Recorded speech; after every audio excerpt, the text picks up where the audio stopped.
Good morning. That was pretty good.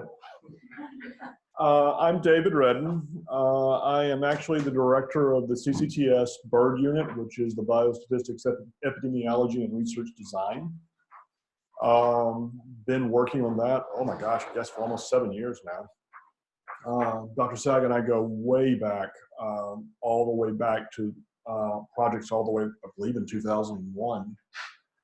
And I'm a full professor of biostatistics in the School of Public Health.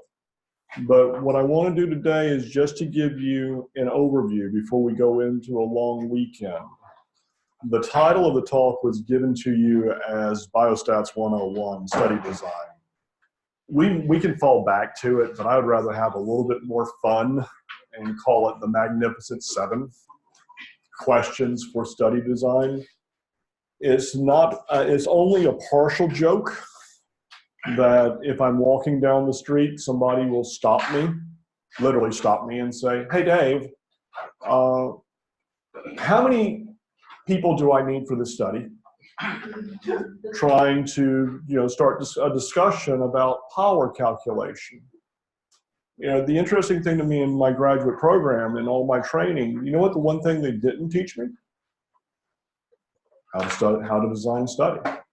They taught me all the components, but they never really came back around to say, how do you synthesize all of this so that you are able to build a coherent experiment? So we're going to talk about that. And again, even though I tend to have a very loud voice, I prefer conversation. Anybody that knows me or has ever been around me, especially when I have the microphone, I really don't want a one-way street of communication. I mean, bad news for you, I have all your names right in front of me. But I would much rather just be discussion. By going through this, I'm hoping that I'll sow some seeds that you'll be able to use down the road. After this lecture, what I'll do is I'm going to give to Jean and Rose a template to share with all of you so that when you are trying to design a study, you can fall back on these 7 questions. Because I guarantee you, if you can answer these 7 questions, we will be in position to build a very solid study. Okay? So the other thing is it's me as well as Dustin Long. Dustin and I often share a lot of presentations together. It's interesting. I think he gave this talk to another group probably about 3 weeks ago. And so, but it is a very useful one. It's a discussion, folks. Please, it's a discussion. How do you begin? And you have to forgive me, but I am a methodologist. I am a statistician. I think about things in a very warped perspective. It has to be, I have to think about it from the number side. I have to think about it from the computer side. I bring that skill set in to try to help and bring those skills to bear on specific research questions. But my skill set is actually agnostic, very agnostic to the research question itself. I often joke, I'll get a call. I got a call the other day from outside the university. Hey, we need a little bit of help, but can you do financial statistics? And, if the camera had been on, I'd be beating my head against the table. Because to me, there's no such thing as engineering statistics. There is no such thing as financial statistics. Technically, there's no such thing as biostatistics. All the methods go across all disciplines. They weren't developed. Yes, they were developed to address key problems. But once those key problems were addressed in biology, trust me, the engineers took it. and ran with it. Same thing goes with if we developed it for engineering, it has been applied in finance. They're agnostic. I'm also trying to sow a seed here. When is it too early to talk to a methodologist? And when I say methodologist, I'm making this a broad term.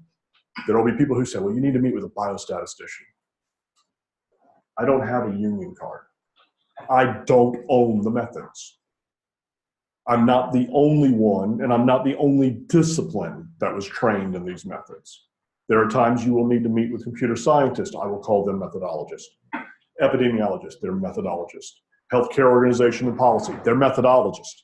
They are just as well versed in what I'm doing as anyone else. We have possibly different strengths. There'll be plenty of times I'll point you to somebody else because that guy's strong, that person is stronger in that specific method, but we're all well versed. So answer my question. When is it too early to meet with a methodologist? Never. Never. I don't mean that bad. That almost sounds arrogant, and I'm sorry, but it's really not. As soon as you have finished or you are through working on or meeting with your mentors and you have done what I will call, an evaluation of the rigor of the prior research. In other words, you've gone through and you've really taken a look at the scientific literature, you've met with people, you've identified a gap that you believe it is time that you can strike at and that you can make a contribution at. That is the point. Before you do anything else, it's okay, go ahead and meet with the methodologist. A lot of people will say, don't meet with the methodologist until you have the aims. No. Most of the time, I'm at the table when those discussions are going on because in the framing of the aims, you're answering the majority of these questions. You're answering almost all of this. Okay? Now, I will say this. One of the things that comes up a lot, I've kind of written this from a review proposal idea that you're submitting something. Eventually, several of you, hopefully all of you, will get to the point that you are submitting. The idea is this: when you're asked for doing a pilot project or doing anything, if these key pieces are hard to find, or if you're writing a manuscript and these things are ambiguous, it's going nowhere fast. It will be dead in the water. So you don't want to make it a challenging read or a challenging review. Now, I'm serious. I would like a discussion, because if we don't have a discussion, I'm going to drive you. We can either delete questions. You say, I don't agree with that. We'll delete questions. Hey, I think you should have added this. That's fine. We'll go to the Magnificent 8, but it won't make any sense. However, just please talk to me, or else I will revert this back to a very boring title called Biostats 101. All right? So here they are. What are the specific aims? What are you fleshing out? That's really where we're going. What is the research hypothesis? Do not try to say this. Don't try to write it as a math hypothesis or a statistical hypothesis. I'm not asking for that. Think about, hey, I'm going to have a cup of coffee with someone, and I've got 10 minutes to give them the whole gist. Just explain that concept. What are the concepts? What are you measuring? Okay, the big thing, sometimes those first two, they're so tied together that people have a hard time separating them. But it's very important to separate them, okay? Because the hypotheses tell us really what the design should be. It's where we're going to map to. But the outcomes either, and this is why I would recommend having a methodologist in the room. If you have chosen a very complex, sometimes people will say, hey, I'm going to make my life really simple. I'm going to turn my outcome into a yes or no variable, because those things are very easy to measure. I can either say it's there or it's not. Sounds great. But the methodologist is going to say, that's great, it made my life really simple, but you just doubled or tripled your sample size.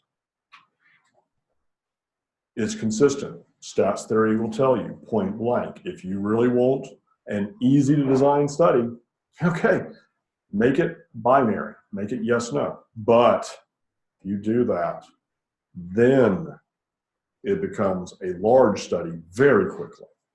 Whereas if you can measure something on a continuous scale, you can give me a quantity, even though it may be more difficult to measure, it may have a lot more variance to it,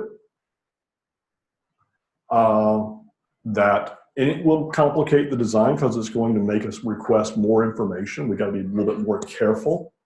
Still, it's a better idea. Yes, sir. Am I reverbing? No, you're good. Okay. You're fabulous. No, I doubt that. I'm going to get on my high horse in a minute because we're going to unpack every one of these. We're going to, yes. Thank you. Since you asked for interaction, I absolutely agree with David about it's never too late, it's never too early. It's always if it's too late, it's too late. So that. Well, let's talk about when is it too late. But go ahead. So it's never too early. Never too. Now, at the same time, if you look about these 7, think about also when you read an abstract on a paper or the abstract of the papers you have presented, and that information is there in some version. So to add to your point is, even if it's the first conversation, in my mind, it's sometimes easier to write whatever you have down in that framing, either that or an abstract, because it's easier to have a conversation with your methodology as a statistician, what have you, because there is a fair amount of cognitive load. I can't remember like only 5 minutes ago. And would you agree? I would agree wholeheartedly. So it's a really great idea to possibly write it down as an abstract. I'm not saying don't come with notes. Come with some notes, please. But either write it down or an abstract, or use the tool that I'm going to provide to you through this lecture, where I say, okay, when you're getting ready to meet, here are the 7 questions. Here are places for you to address this. You do not have to write me a dissertation. We just need documentation that we can all stay on the same page. Okay? We'll get into the outcomes. Please understand something. I want to be very honest right now. Everybody comes to me to design a prospective study. Oh my gosh, I've got to go and recruit all these people and engage. And Dave, what's my sample size? Dave, how am I going to analyze it? Dave, how are we going to handle all this data management? Very few people come to me to design a retrospective study. That's a big mistake. That's a mistake I'm asking you not to make. I'll explain a lot more in a while. Cross-sectional or longitudinal. This changes everything. You know what I mean by cross-sectional? Okay, what do I mean? Data collected at one time point. Boom, I get my outcome for this individual 6 months post-treatment. Boom, I've got it. I may have 2 to 3 groups, but boom, I have a fixed cut, the outcome is here. Whereas longitudinal, I keep measuring it over and over and over. You know what the biggest mistake I'm serious about this, I find this amazing when I'm at study section. Do you know what the most common mistake in their write-up is? They miscount the number of groups they're doing. And because they've miscounted the number of groups they're doing, I'm not joking. I'll show you how this happens. Because they miscount the number of groups and haven't thought through the design all the way, they actually proposed the wrong method. And by doing that, you've jeopardized the validity of the study. Now, this is where everybody stops. I mean, everybody gets really panicky when I come to you and say, what's a clinically relevant effect? Everybody gets really panicky because, David, you're asking for my opinion and you're treating it as science. Yeah. That's true. And you need to come to grips with that fact, that a lot of science is based upon clinical opinion. And that's where the art of the science and the debate of the science will always occur. And how does this impact the sample size? Like I said, I find it very interesting. So many people, because they are very concerned about, I need to know my sample size. I need to know my sample size. Everybody, and it's gotten better, much better over the past, I will say, 4 years. People are starting to recognize, wait a minute, that's not the place to begin. Honestly, that's the place where we end. All of that will be taken care of if you address these first set of questions. And then what should the analytic approach be? This is one of the key things. You cannot, I find this so often, people will come to me and say, all right, I have this dichotomous outcome. So yes, no, please do a survival analysis for me. No. Keep in mind, it always goes this way, and it cannot go any other way. It must go aims, outcomes, then analysis plan. The outcome tells me, I don't choose the analysis. The outcome controls the analysis I can bring to bear. And once I set the analysis plan, only then can there be a reasonable power calculation. You cannot put those things out of order because each one is dependent upon the previous decision. You're literally building the experiment. You're building it all. So,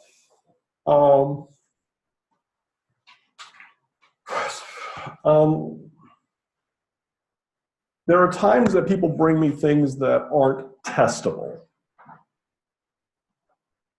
Does that surprise you? They come to me and say, I want to demonstrate or do things such as, all right, here's a great example. We're going to demonstrate that this protein is present in this population. Classic example, all right? So to pull one from one that I'm designing right now, that for severe kidney disease induced by lupus, that they would be able to identify that the kidneys are struggling much more, and there is lupus-induced injuries due to the presence of a protein in the urine, that would be a very good predictor. That's not a bad hypothesis at all. I can sit there and I can design that and I can work towards something. But there are going to be other times that I'm not needed. If you're going to tell me that this, well, I'll give you the basic teaching example I always use. Did they have a statistician with the Manhattan Project? You know the Manhattan Project, the atom bomb, right? Did they have a statistician in the group? Did they really need proof that the bomb went off? Did they need a statistician there to demonstrate the presence of it? So there are times that people bring me experiments where I come back and say, that is so physical that I don't need to be involved there. It is either going to be there or it's not. If there's going to be association, if there's going to be variation, that's when I need it. Didn't do a very good job of explaining that. So some examples that we translate. Test the effect of a 6 weeks exercise program on the cognition of a geriatric set of patients or a population. Things like that. You see that there are certain components there We know that we've got a 6-week exercise program, so we have this intervention. We know to a certain degree what the impact, what's the target. We're going after cognition. You haven't told me how you're going to measure it. You haven't told me how many times you're going to measure it. But you've given me the construct, the concept that we're going to be going after. Demonstrate that bacteria X is present in the biofilm of bacterial vaginosis. Now, this is another one of those things where is that a testable hypothesis? Let me ask you something. Is that a testable hypothesis? Talk to me. What's the problem with the second one? The way that it is. Talk to me. Well, no, think about it. Yes, there's a problem in the way it's worded, but think it's either there or not. What are we going to do if, and this is where I would coach somebody, what are we going to do? Suppose you give me 100 biofilms and we see bacteria X in one of them. In one of them. You fulfilled that. But the question becomes, is that relevant now? I need something stronger than the demonstration that it's present. I need it's present and at a certain level, or else I can't test it. So that's what I'm trying to get to. It's got to be thought through on how are you going to actually demonstrate that this matters. All right? If you're struggling, and first, if you're struggling, good. You're having the experience the rest of us do.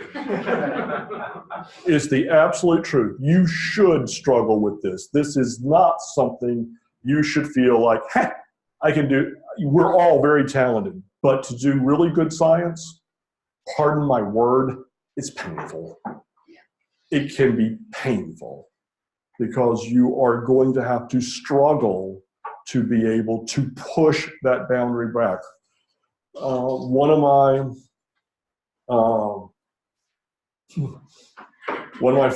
of the professors that trained me used to say, your job, David, is going to be to push the forest back, to clear the land so people can understand what is really there. If I could talk to him now, he passed away several years ago, I would say, I think that at times the analogy is also to irrigate deserts, to be able to open up areas for brand new growth. If you're struggling, that's fine. I'll tell you, if you come to me and say, David, I'm struggling to get this done. This is what I've done in the lit review, but I don't know how to articulate the whole experiment. I'm going to look at you and hand you a cup of coffee and say, let's talk outcomes. Because they're so close together that sometimes you will be able to dislodge yourself if you start thinking more about not how to write it, but to think about, all right, I want to be able to measure this, and because I believe it will differ between these two groups. Well, wait a minute. Now you've already, by talking about what you want to measure, you've just dislodged. And now if you will rephrase that and work with the methodologist to rephrase that, you'll have an A. Okay? Yes? So you have interactions from both corners of the room. Okay. As you move forward, one of the things that is important also, it's okay to struggle, as you mentioned, and then to tweak, because you may go all the way to, yeah, this is working, the outcomes is, and then you decide to change a little bit of the outcomes because of either how regulations find this and that, and you may just do tweaks, not at the end, but sort of early in the session. Well, so I agree with that 100%. You understand, I'm describing it as if this is a linear process. It's not linear. There will be, and I mean, when I'm helping people develop these things, we circle through these questions multiple times before we have a finalized product. but don't let the perfect be the enemy of the good. When you've looped through several times, you can say, oh, I want to go on and do this. Oh, I need to do this. That's what that paragraph is with regard to future aims. After you've done this, you will need a section that says, hey, I'm going to use this information to step further, and this is where the next stepping stone will be once we've done this research. That is very reassuring to the scientific community that they can see a path. But you can't get it all done in one study. So think about what's manageable for one study, draw the line, and then say, okay, I have these other ideas. We'll make that the next stepping stone. A lot of times, flipping the order of questions 1 through 5 can help you writing out the study design and assist in the writing of the aims. The goal, though, is to get the aims down, okay? You can tweak back and forth, but I'm going to say one thing with regard to, like, if you're submitting an F31 or if you're submitting a pilot project, a K award, I don't know what all y'all may be going for. I don't have the background of the whole room. You should not make major changes to your aims within 3 weeks of your submission. That will cripple you. You may have all the best intentions in the world, but the one thing that I need you to understand at the end of this discussion is that everything builds off the aims. It's all one big jigsaw puzzle that's being put together. But if you change the aims, it's like changing the corners of your jigsaw puzzle. All of a sudden, things will not fit. And reviewers are going to spot that fast. So whatever you do, have enough time that you can say, I'm going to be very confident in what I've got. And when I'm 3 weeks out, we're polishing. We're not changing the aims.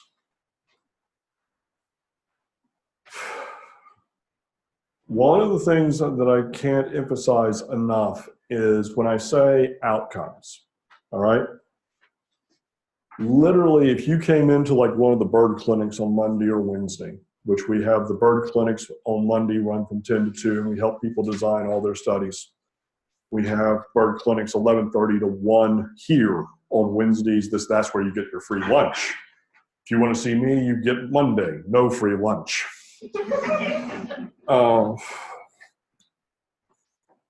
You sit with me. You're going to say, David, I'm going to measure this. And I'm going to stop you and say, wait a minute. Do you remember the basics of statistics? Where the first lecture is there are 4 levels of measurement. Is this a nominal variable? Is it a yes, no? Is it present, absent? I'm going to hammer you on all that. When I say write your outcomes down, I'm not asking for the name of the outcome. I'm asking for the name of the outcome and it's what level of measurement is it? I'm not only asking you for that, I'm asking for, okay, David, we think it's a binary outcome, yes, no, and I'm going to be able to say, do you know how prevalent that is in the population? I'm going to be pushing you on this, pulling pieces from you, trying to design this. So don't underestimate the outcomes.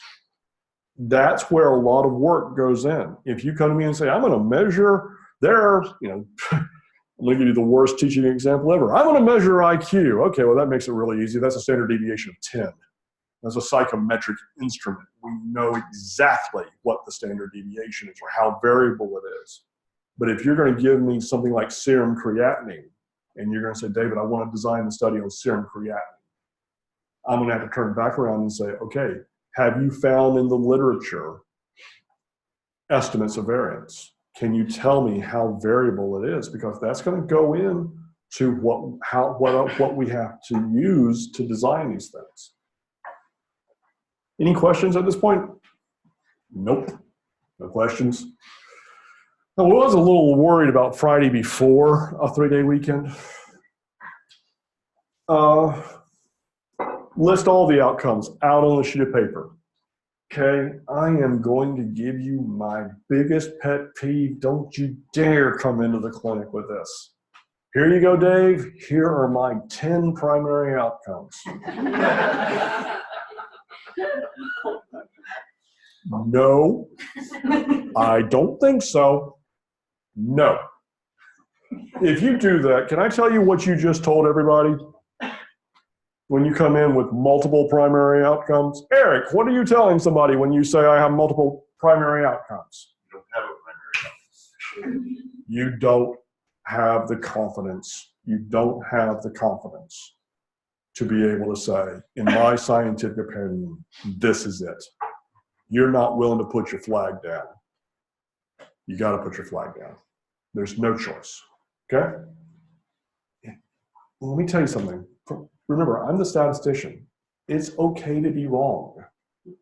At least 5% of every decision I've ever made in my career are wrong. I know this. So it's okay to be wrong. Key thing, tell me if you're using a rating scale. Tell me if it's yes or no.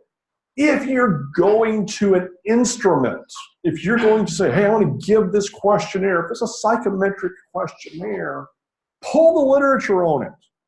It will have a standard deviation with it. It will have these properties that it was designed to have certain properties. That will be very, very helpful. When you come, if you can get, you're going to need as many references as you can to defend your outcomes.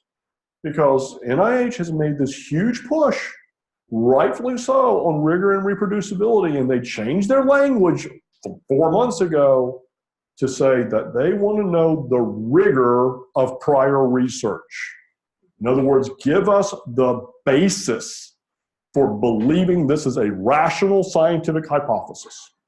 Show me where in the literature. Well, if you're going to that level, you're already hitting you're going to know what other outcomes people used. You should use those if they're valid. If they're questionable, there's a reason to move to a new outcome. There's a rationale. But just take a look at the literature. Always try to you're going to need the references. You do need to classify your outcomes. You know, the funny thing is, I know I'm getting recorded every time, and boy, I'm going to be dead if anybody ever listens to all of this. The other thing is, the thing about it is, if you've got to say which one's the primary, because think about it. Can you imagine, suppose you survive with that strategy, and you come out and say, I've got 5 primary outcomes, and you go to publish that paper. How confusing is that going to be for reviewers? And how much debate are you going to open with those reviewers? And is that going to be really easy on your readers? No. So think it through.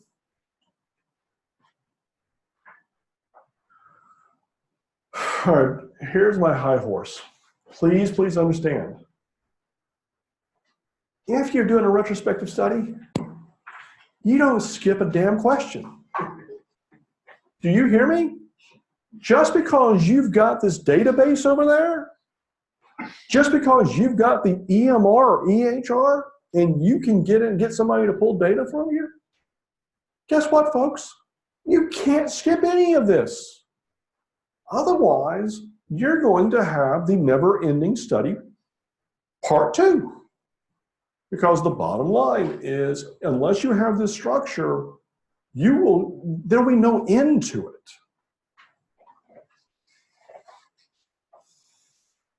I'll tell you, I find retrospective studies much, much harder than I do prospective studies. Because in a prospective study, I get to be able to assist you in capturing the data going forward, monitoring the quality of it, making certain it's not missing. And furthermore, I help you prior to the beginning of the study, make certain it is going to be measured. Folks, I hate to report to you that if you go to the UAB EHR you will not find a happiness scale. You're not going to do a happiness study out of that EMR. Just because you have the EMR does not mean it was necessarily measured. Nor, if it was measured, doesn't mean it was recorded. You want an exercise in missing data? Okay, I could write a textbook on that from the EMR. At this point, you should be defining inclusion, exclusion. This is something I can only point you toward. I can't do that for you. You can come to me and say, hey, David, I can't help you say, don't go to that outcome. This outcome is better than that outcome from a statistical design standpoint. Inclusion, exclusion, guys, I'm a glorified mathematician. So I can only sit with you and ask you over and over on this exclusion criteria, what % of your population do you think you're going to wipe out? That's a key question. I don't know that answer. You may say, David, I'm going to knock out 90% of everybody. I'm going to turn around and say, okay, you realize that means it's going to be a long study, right? You can go, oh, gee, Dave, I didn't think about that. Maybe I want to backtrack. Or you can put your foot down and say, it will be not scientifically rigorous if I include these other people. We will lose precision. That's fine. Just weigh the consequences of all your inclusion, exclusion criteria. Now, this is where it gets fun. I cannot, for the life of me, on several retrospective studies. Do you have inclusion, exclusion on retrospective studies? Yes, but I can't get the investigators I'm working with to write them down prior. Do you know what that does? That means we keep swinging back and forth, trying to define a cohort. There should be, before the data is ever pulled, boom, boom, these are the exclusions, these are the inclusions. Finalize it. Otherwise, you're going to be pulling that data multiple times, and it's going to be more painful than a prospective study. Yes? Is retrospective the same as observational? To me, no. Okay. Read my mind. What do you think the difference is? Well, I don't know. That's why I'm asking. Anybody want to weigh in? What do you think if we were going to split hairs? They're very close. They're Alabama cousins. Sorry. Can we chime in on Zoom? Excuse me?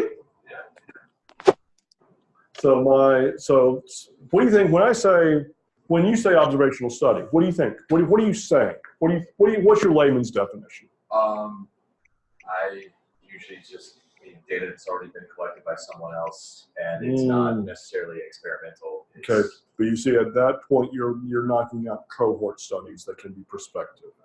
You see, think about regards for a minute. The big study that has been going on for years here at UAB, where we're studying why in the Deep South is there so much more stroke. We're not intervening on anybody. We're not intervening. We're observing. But we're observing things as they occur in the future. So to me, regards is an observational trial, but regards is prospective. It's going forward. I'm waiting. I'm looking to the future to see and collect my data. Okay? In retrospective, the data's already there. It may be that I set it up as observational and there's limitations. There's no way I can do anything with regard to randomization in archived data. But I would split the hairs as observational is where I am going to the future, but I'm not intervening. Prospective is any study that's carrying information or gathering information and outcomes in the future or demographics in the future. If it's retrospective, it's already collected. Other questions? That was a great question. Thank you for clarifying that.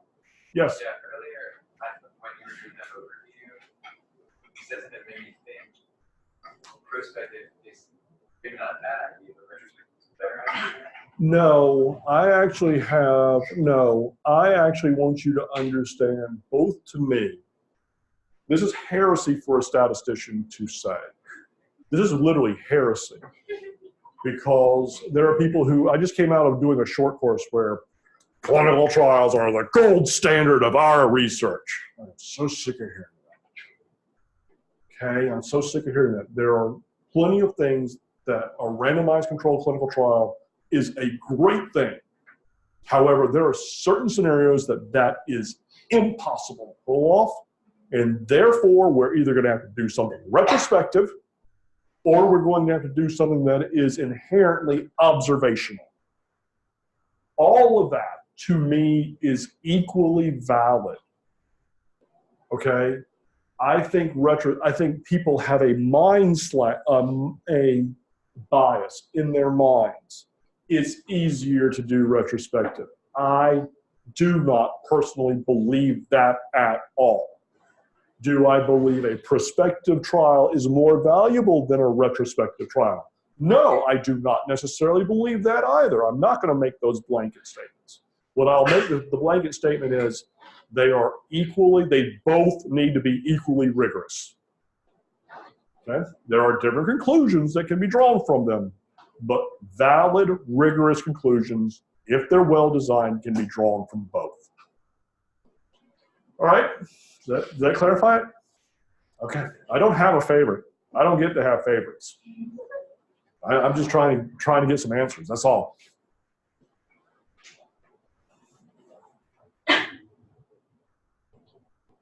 All right.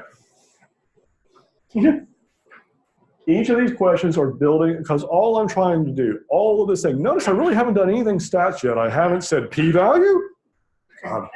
I haven't said anything about ANOVA. I haven't said anything about regressions. I haven't said anything about a Kaplan-Meier. Why? Because all of that is the tail. That's the tail. Don't let the tail wag the dog.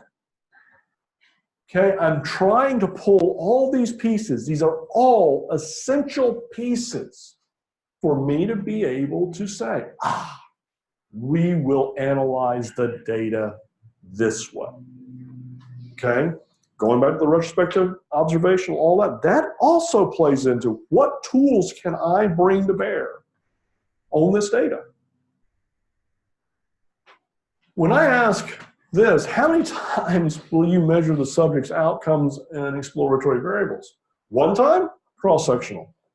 Pre-post, that really, okay, technically, on a technicality, that is going to be a longitudinal study, but on a technicality, I can reanalyze it if I wanted to. It's cross-section or longitudinal.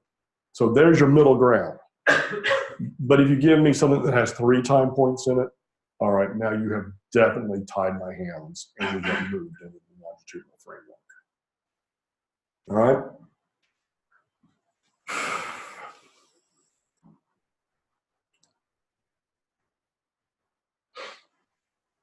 Only make your science as complex as needed to answer the question.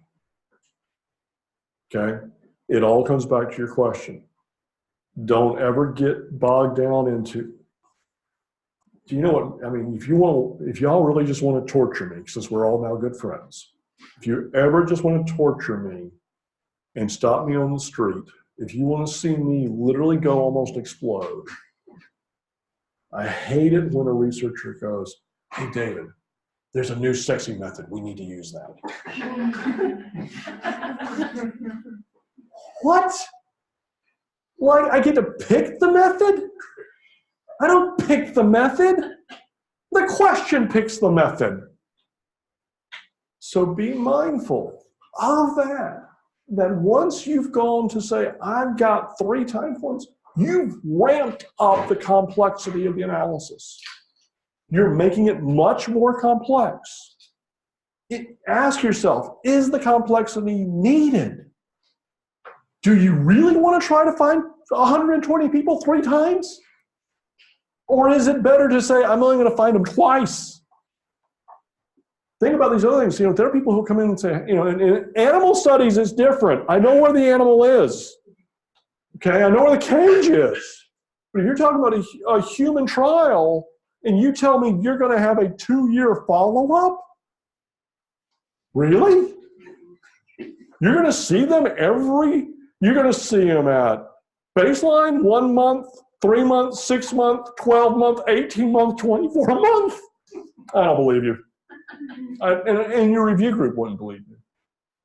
Do you really need to know it that far out, or can you really have your answer at 6 months?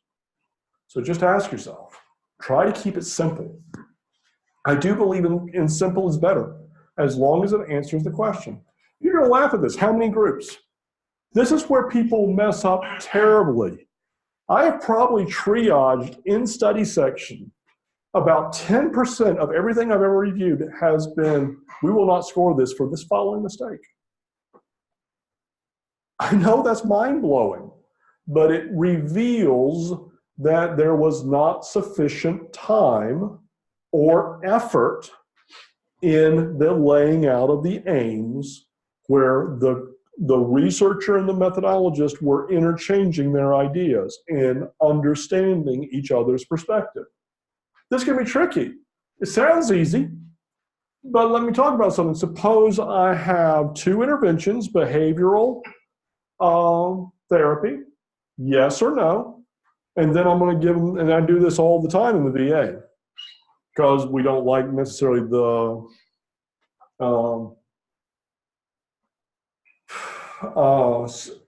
side effects of the drugs. We will have behavioral therapy, yes or no, and the potential to be randomized to a drug. And so all of a sudden you've got placebo or 5 milligrams, 10 milligrams. At the end of the day, how many groups do you have? Well, you got 6 there. But if you don't describe it as I'm working with 6 groups and I've got to measure the effect of intervention, the effect of drug, and the potential interaction, that's where the 6 groups come in. Recognizing there's 6 groups, that these things could be interplaying with each other, then you're off. And I've had studies come in and make this mistake. The other thing, I've had people come into me and say, in the clinic and say, I've got this great idea, but I can't do it. It only has 1 group. Where did that come from? Where did that come from? There's plenty of science done on 1 group. Almost all phase 2 clinical trials are 1 groups. It's just 1 group. But we're looking to demonstrate the efficacy. So don't kid yourself. Well, if I have a 1 group design, it's useless. Wrong. Nope. All right, this is an accidental repeat. Oh, I should have taken the last sentence out. I was working very early. No, this is right. Be careful. This is where people make mistakes. This is the Achilles heel. They have 2 groups.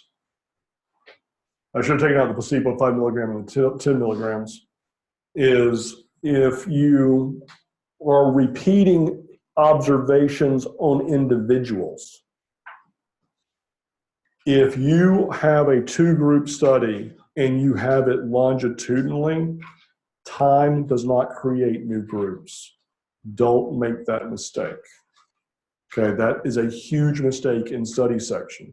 They'll come in and say, oh, we're going to measure David at baseline at 3 months and at 6 months, and then they treat all those different time points as groups. They're not.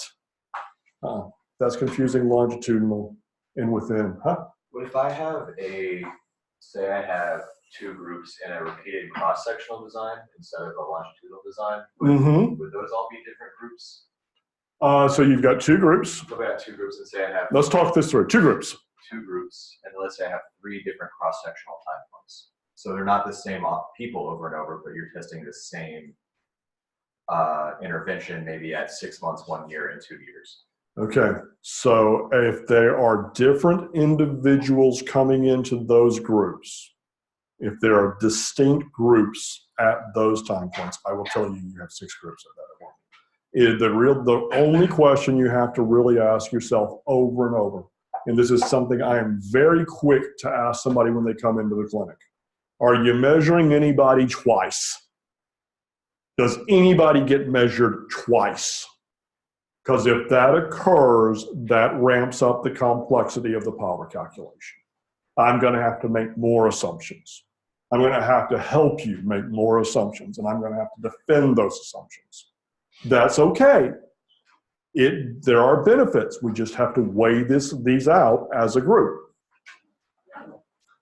All right, here we finally get to what everybody wants. Everybody wants the power calculation. Everybody wants the power calculation.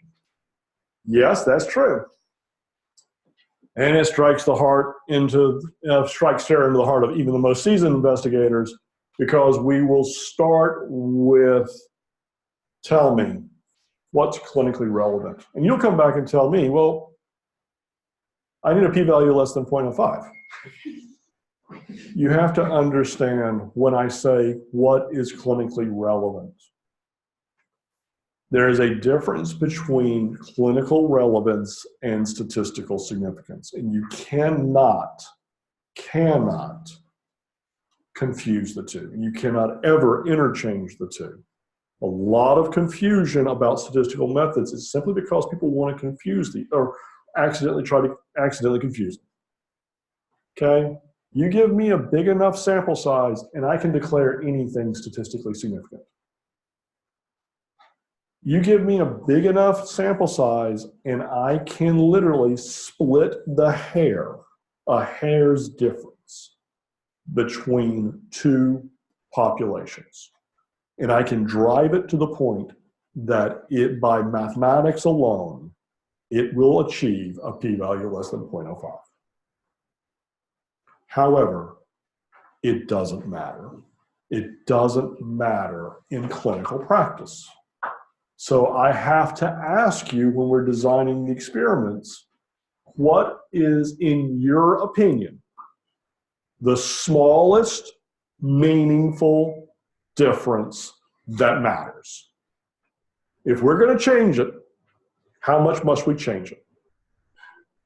And sometimes to help dislodge it, you should first, let me tell you something about when you're working with a methodologist, do not take from a methodologist one power calculation. If they write one sentence and hand it to you and walk away, they are not doing their job. Every grant I design, there is a grid. I come to you after we lay all of this out. Please understand, we lay all this out, we answer the first 5 questions, then I can sit for 2 hours, you don't have to sit with me, and I can fill out a power calculation. Now, what people get confused about with power calculation is the following thing. It's actually an equation of 5 components. Effect size, type 1 error rate, standard deviation or variance. Then I have to put in the power, and then we get down to sample size. But I can solve, name me 4, I can solve for the 5th. It's a game. I'm going to shout that at the microphone. It's a game. So sometimes what I'll do to help people, if you're struggling, and you're like, I really don't know what's clinically relevant, David, I will build the grid in the opposite order. I will come in and say, look, you tell me you can only get 75 per group. Under that situation, and you want 80% power, all right, you're going to have to look for this size of a difference. And you'll go, wow, that's massive. I mean, that's changing everything. That's very clinically relevant, but I don't think I can achieve that. Now we've got the conversation going. Oh, okay, if that's too big, I only have one choice. Let me increase my sample size a little bit. Oh, well, now it's driven down. That's more believable than I increase it again. And you'll say, yeah, but that seems small now. Now we've isolated it. So we can help you define the clinical relevance by showing that grid, but it still is going to be your scientific opinion at the end of the day. And if you're not certain about it, don't forget, you're at a university. You're not supposed to be working in silos. You should be talking to people. You should be asking their opinion. Don't be afraid to get feedback. You know, we're all a little nervous every now and then. Well, I don't want to look foolish. Nobody's going to think you're foolish for pursuing good science or going the extra mile. Dr. Red? Yeah. Who's Dr. Red? Thank you. I was about to look around and see if my wife was here. I don't know if I'm asking this question right, but I'm doing a secondary data analysis, and the statistician I'm working with says, Colleen, you find your sample size is large enough. But he brought up this concept of power justification. So a lot of my colleagues are doing this power analysis thing. Okay, so I'll go right ahead. I know you. I just don't know. I don't know how to justify. I don't know how to do power justification. Like, I don't know what I need to do. Okay. Because I want to make sure that my sample size is good. He may know that as a statistician, but I want to know that as a student. I want to feel comfortable. Okay, so you just raised an incredibly important question. In a retrospective study, should you do a power calculation? And the answer is absolutely yes. Absolutely yes. Notice what I just put, I was about to get to, and we're going to circle right back to your question. Do you need a power estimate? That's a reasonable question. Do I even need it? The answer is, if you're going to use a p-value as your justification, the answer will be yes. If somebody says, this is my p-value and I'm interpreting it, then I, as a methodologist, have every right to turn back around and say, what's your power? Talk to me about effect sizes that were detectable in this study. Now, what I would do in your case is I would take all the information that you have from the retrospective and state. I would not do a power calculation. I would invert the equations to say these are the detectable effects at 80% power, at 85% power, at 90% power, so that a reviewer and the scientist would understand we've got to be in this ballpark to have any reasonable chance of making an informed decision. Does that make sense? Yeah, I don't know how to do that, but I do. yes. And the methodologist does. And when you get, don't go much further. Let's just all sit down, work through it together. If I had time today, I have it right there. I have all the software right there with me that can answer that question.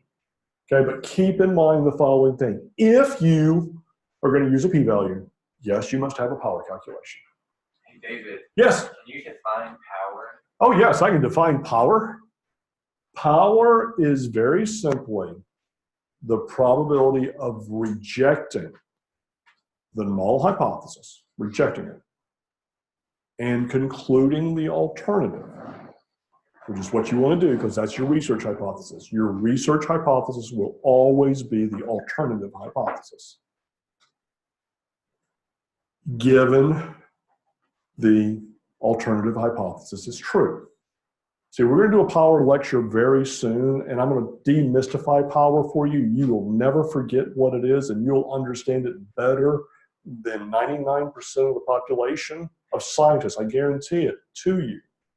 Because what I'm going to tell you, the catch here is that clinical effect that I'm asking you for is defining how the alternative hypothesis is true. By saying, hey, David, I'm expecting a 5-unit gap or a 5-point difference in IQ between these two groups. That defines what I'm looking at. That's now the truth under the alternative. Does that make sense? So it's just literally the probability. And just because somebody says that you have 80% probability, just remember that means 4 out of every 5 studies would be correct. Will be able to give you a p-value less than the alpha. 1 out of 5, 20% of the time, even if you're right, you'll miss it. So I would not, over my years, I've kind of moved from doing 80% to actually pulling it up to 85 or 90, knowing that maybe you won't be able to get the sample size you want, but at least I've got a little bit of buffer. Okay? Okay, this is it, and then I'm gonna let you go a little bit early and go have more coffee and more Danishes. If you get through all those, the key thing is this, okay, once you've done all that, you've designed a good study. It's a matter of writing it up. However, guys, I'm gonna spend this afternoon reconstructing somebody's database. Did they have a good study? Yeah, they had a fine study. However, something went horribly wrong. They proceeded to rush toward data collection without really taking the bridge step to ensuring, and that was building a good database and reasoning out, I've got all these outcomes, I've got all these time points, I've got all this stuff. How do I organize all this data so that it's ready for analysis? I'm going to spend, and they've been waiting for me to do this for 3 weeks, and I'm holding them up, and I'm sorry. It's not an easy lift. Can I do it faster than they can? Probably, but I've got to be able to force it into my schedule.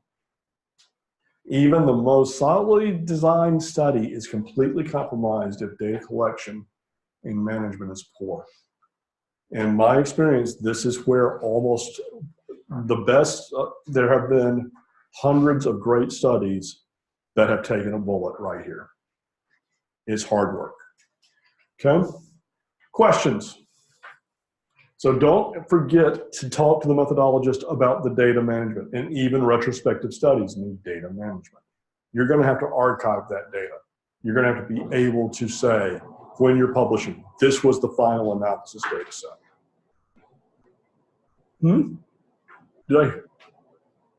My hearing's going crazy.